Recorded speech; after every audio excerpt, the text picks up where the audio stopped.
మా తెలంగాణ న్యూస్. జవహర్ నగర్ గత 3 సంవత్సరాల క్రితం జవహర్ నగర్ మున్సిపల్ కార్పొరేషన్ పరిధిలో నెహ్రూ నగర్ కాలనీలో చర్చి పాస్టర్ అయినటువంటి అశోక్ చర్చి ఏర్పాటు చేసుకున్నారు. ప్రభుత్వ స్థలంలో చర్చి అక్రమ నిర్మాణం చేపట్టారని బుధవారం కాప్రా తహసీల్దార్ మతిన్ ఆర్ఐ శ్రీలక్ష్మి సిబ్బందితో కలిసి కూల్చివేశారు. దీనిపై క్రైస్తవులు, భక్తులు, నెహ్రూ నగర్ కాలనీ బస్తీ ప్రజలు ఆగ్రహం వ్యక్తం చేశారు. ఈ ఘటన సమాచారం తెలుసుకున్న బీఆర్ఎస్ మేడ్చల్ జిల్లా సీనియర్ నాయకులు ఆలూరి రాజశేఖర్, 14వ డివిజన్ కార్పొరేటర్ ఆలూరి సంగీత సంఘటన స్థలానికి చేరుకుని తహసీల్దార్ ఆర్ఐ తీరుపై మండిపడ్డారు. ఈ సందర్భంగా ఆయన మాట్లాడుతూ గత 3 సంవత్సరాల క్రితం నిర్మించుకున్న ప్రార్థనా మందిరాన్ని దౌర్జన్యంగా ఎలాంటి సమాచారం లేకుండా కూల్చివేయడం, క్రైస్తవుల మనోభావాలను, మత విశ్వాసాలను కించపరుస్తూ క్రిస్మస్ పండుగ ముందు ప్రార్థనలు చేసుకోకుండా మందిరాన్ని కూల్చివేయడం హేయమైన చర్య అని వారు మండిపడ్డారు.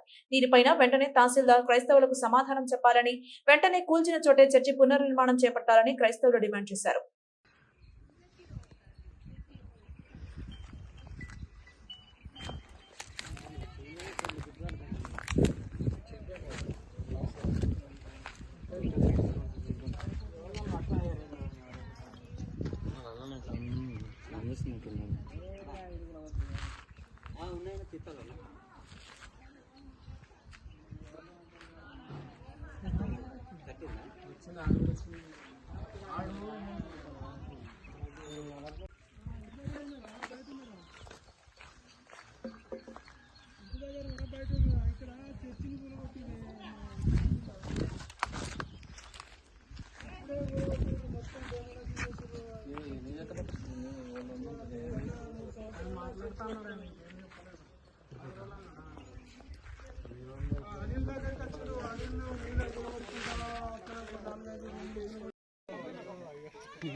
MRO RI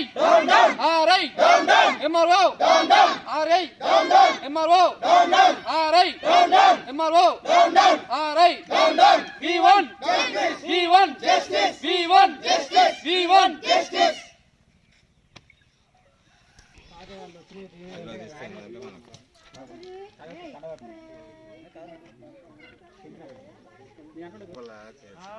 ఒక్కటే అమ్మా, మరి ఇంత ఘోరమా? ఇది ఇప్పుడు కట్టిందా? 3 సంవత్సరాలు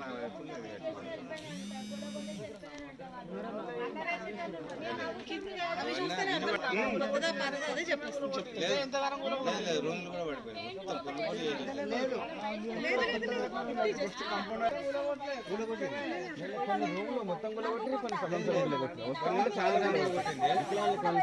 అక్కడ ఒక బాత్రూమ్ కూలగొట్టిండ్రు అటు సైడ్. కాంపౌండ్ వాళ్ళు అక్కడ కూలగొట్టినా. ఆనందం ఎందుకున్నారు మీరు? ఏడవండి మేము నవ్వుకుంటాం అనేసి అనుకుంటా పోయింది కదా అంత. చర్చి కూలగొడితే అంత ఆనందమా? అంతకంతగా ఏడుస్తుంది ఆమె. ఫాస్టింగ్ ప్రెస్ జరుగుతున్నాయి, మామూలుగా ఉండదు. నేను నాయకుల గురించి ప్రేయర్ చేస్తున్నాను.